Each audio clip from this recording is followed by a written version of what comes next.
Can I say one thing? Sabi mo what? Sabi ko ang ganda-ganda mo. Today I can still say the same. Biglang-bigla. Alam mo yung pagtingin ko sa watch, 12:30 na. Nandito na ako, my God! I want to thank you for everything, for accepting me, for accepting my weaknesses. You are my strength. Ikaw yun, hindi ako. It's not me, it's all you. This was not me 11 years and 1 day ago. It wasn't me. It's all you. Kasi you deserve the best. I've learned to accept a lot of things because of you.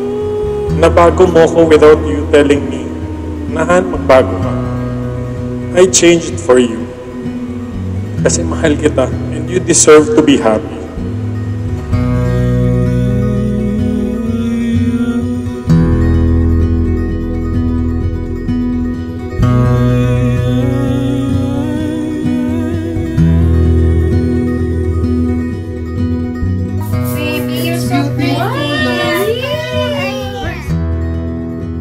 I love you, honey. I know that's all you wanted to hear today, but there are so many things that I want to tell you. Marami akong pagkakamali sa buhay. Marami akong desisyon na mali. Matigas daw ang ulo ko. Pero salamat na matigas ang ulo ko kasi nung nakilala kita, nung nagustuhan kita at minahal kita, yun yung maling desisyon na ginawa ko sa buhay ko, sa mata ng mga tao. Pero yun yung pinakatama na nangyari sa buhay ko.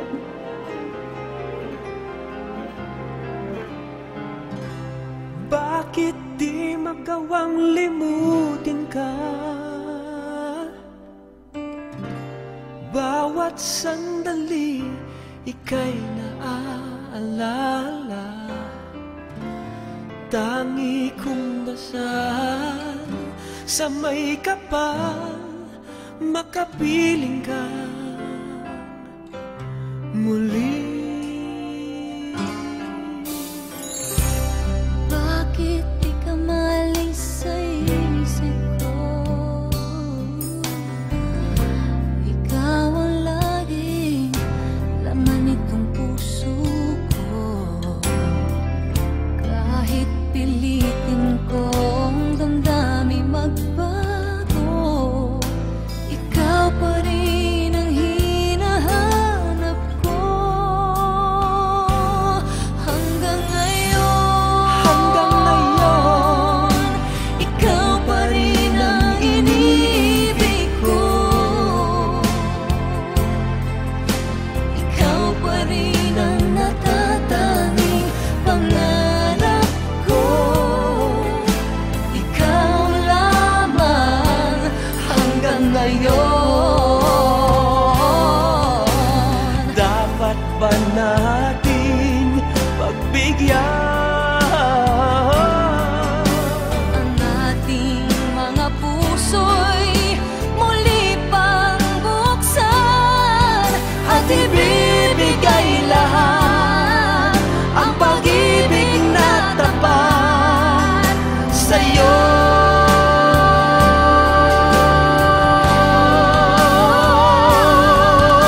Sa'yo.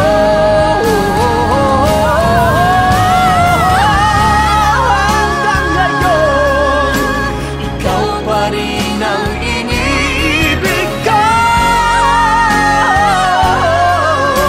Ikaw pa rin ang natatanging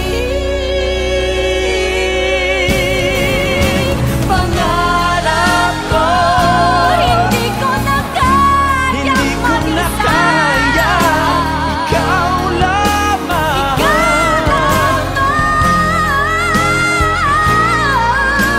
Ikaw lamang.